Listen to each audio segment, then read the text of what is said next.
कटिहार के 2 number colony में राजद की ओर से अंबेडकर परिचर्चा का आयोजन। कहा, भाजपा 2024 के चुनाव के बाद संविधान बदलने की तैयारी में।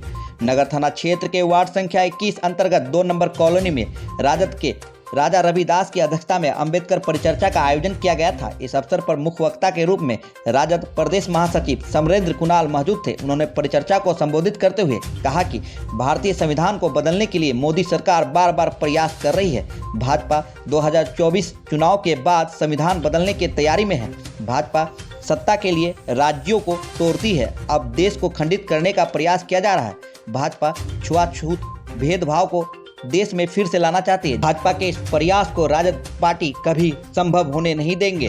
उन्होंने कहा कि अंबेडकर परिचर्चा के माध्यम से लोगों को संविधान के बारे में जागरूक किया जा रहा है। इस अवसर पर अंबेडकर परिचर्चा में राजद पार्टी के कई नेता सहित बड़ी संख्या में मोहल्लेवासी मौजूद थे। बाबा साहब भीमराव अंबेडकर जी के नाम पर परिचर्चा राष्ट्रीय जनता दल का लगातार जारी है और बहुत ही प्रभावी ये अंबेडकर परिचर्चा हो रहा है। और आज ये अंबेडकर परिचर्चा में हम लोगों ने बहुत सारे विषयों पर हम लोग चर्चा की। आज देश में संविधान संकट में है। हम इस बात को इसलिए मैं बार बार बोल रहा हूँ और अंबेडकर परिचर्चा में इस बात को रखा जा रहा है कि आप देखिए कि किस तरह से छुआछूत भेदभाव इस देश के अंदर में लाया जा रहा है। आप देखिए कि जब संसद भवन बनाया गया और बनाने से पहले जब राष्ट्रपति जो हमारे रामनाथ कोविंद जी, उनसे भूमि पूजन नहीं कराया गया क्योंकि वो दलित समाज से आते थे। इसके बाद फिर राष्ट्रपति द्रौपदी मुर्मू थी, तो जब संसद भवन का उद्घाटन हुआ तो उनको आमंत्रित तक नहीं किया गया। और बार बार इस देश के अंदर में अभी आर्थिक सलाहकार समिति के अध्यक्ष हैं भारत सरकार के पीएम मोदी का डॉक्टर देवराय, जो संविधान को ही नए संविधान को लाने की बात कर रहे हैं। ये कौन कर रहा है? ये आर्थिक सलाहकार परिषद जो भारत सरकार का है, पीएम मोदी का है, उनके अध्यक्ष पीएम मोदी का राइट हैंड कह रहा है कि देश में संविधान बदलने की ज़रूरत है, नया संविधान की ज़रूरत है, नया संसद भवन बनाएंगे। और ये सेंगोल लाए।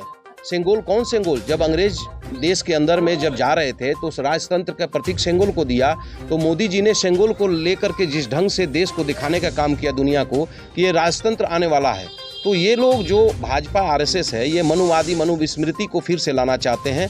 देश में जो दलित पिछड़ा अति पिछड़ा समाज है उसको फिर उसी जगह पर ले जाना चाहते हैं जो कालांतर में शोषण होता था, छुआछूत होता था। मंदिर में लोग नहीं जाने देते थे, पाठशाला में पढ़ने के लिए नहीं जाने देते थे। और मतलब कि सामंतवादी ताकत जिस ढंग से काम कर रही थी और शोषण हो रहा था, ये दबा कुचला था वक्त। तो ऐसे ताकत के खिलाफ ये लड़ाई है।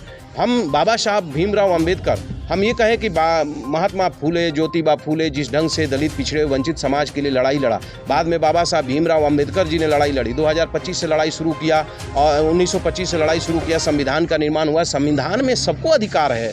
ऐसा तो नहीं है कि संविधान में सवर्ण को नहीं है, वैश्य को नहीं है, शूद्र को नहीं है, ऐसा तो नहीं है। ये जो वर्ण व्यवस्था था, 4 वर्ण व्यवस्था, उस 4 वर्ण व्यवस्था को खत्म कर दिया और एक ही खटिया पर सबको बैठाया। और आदरणीय लालू प्रसाद यादव जी, आदरणीय तेजस्वी यादव जी, हमारे बिहार के प्रदेश अध्यक्ष जगदानंद सिंह जी, हमारे कटिहार के सांसद राज्यसभा डॉक्टर अहमद अशफाक करीम, भीषण पटेल जी, उदय नारायण चौधरी जी, श्याम रजक जी, तमाम जो हमारे राजद के बड़े नेता हैं, उन्होंने कहा कि संविधान संकट में है, बाबा साहब भीमराव अंबेडकर की सोच संकट में है, हमारे लोहिया जी की विचार संकट में है, जयप्रकाश जी की विचार संकट में है, सुभाष चंद्र बोस की विचार संकट में है। देश के आज़ाद कराने वाले लोगों ने जिस लिए आज़ाद कराया इस देश को, लोकतांत्रिक डेमोक्रेसी जमहूरियत के लिए, सबको बराबर अधिकार के लिए, सबको बराबर शिक्षा के लिए, सबको बराबर स्वास्थ्य के लिए, उसी पर ये लोग संकट लाना चाहते हैं। ये लोग चाहते हैं कि किस तरह से मनुस्मृति आ जाए, मनुवादी विचारधारा लागू हो।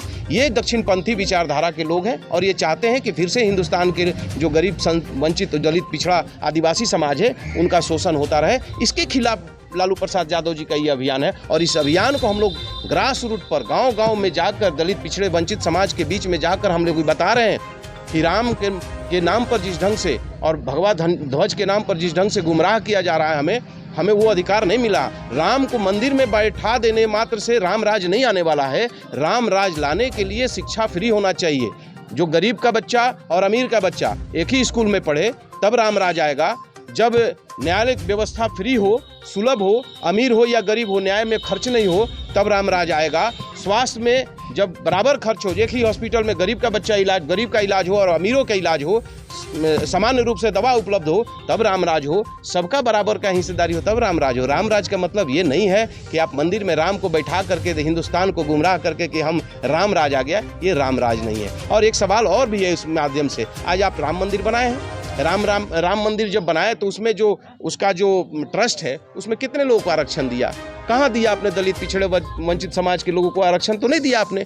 और इसके अलावे आरएसएस जो भाजपा की मातृ संगठन है, वो भाजपा के मातृ संगठन में आज तक गैर एक खास जाति के लोग ही अध्यक्ष आज तक रहे, आज से नहीं।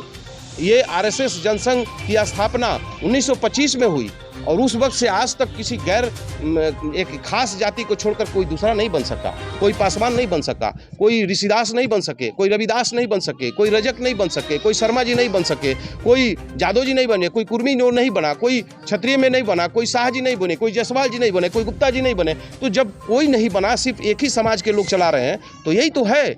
आज संसद भवन का उद्घाटन और भूमि पूजन में जिस तरह से दलित और आदिवासी समाज के राष्ट्रपति की अवहेलना की गई, राष्ट्रपति को बाहर रखा गया, राष्ट्रपति को बुलाया तक नहीं गया, देश के प्रथम नागरिक को, यही तो छुआछूत है। इसी चीज़ को तो आप लाने की कोशिश कर रहे हैं, इसी के खिलाफ तो हम लोग किए। और आज आपका जो डॉक्टर देवराय जो है, जो भारत सरकार के आर्थिक मामले के जो परिषद के अध्यक्ष, वो खुद बोल रहे हैं कि नए संविधान की जरूरत है इस देश को। तो आप सारी चीज़ों को बदल रहे हैं। इस बात से हम लोग डरे हुए हैं और हिंदुस्तान के लोगों को हम लोग समझा रहे हैं कि हम लोग ये नहीं होने देंगे। बाबा साहब भीमराव अंबेडकर सभी जात धर्म के बराबर सोचा, निचले आदमी को ऊपर ले गए, ऊपर वाले आदमी को नीचे नहीं ले गए। आरक्षण को आपने खत्म कर दिया एकदम पूरी तरह से। सारी सरकारी संस्थाओं में आज नौकरी बंद हो गई है पूरी तरह से, सारे जगह बहाली बंद हो गई, सारे निजीकरण हो रहा है। महंगाई चरम पर है, बेरोजगारी चरम पर है। 2 करोड़ का वादा किया, आप 1 करोड़ का 1 लाख भी नहीं बहाली निकाल रहे हैं साल में। और ये गरीब दलित समाज के, पिछड़े समाज के जो आरक्षण मिलता था, लोग आगे बढ़ते थे, उनका रास्ता बंद हो गया। महंगाई चरम पर है। 500 रुपया हर दिन कमाने वाला आदमी को लिए 1000 रुपया का बजट बन रहा है पर डे। कहाँ से करेगा वो खर्च? गैस सिलेंडर 350-400 रुपये में बिकता था, आज गैस सिलेंडर 1300-1200 रुपये में बिकता है। कहाँ से करेगा खर्च?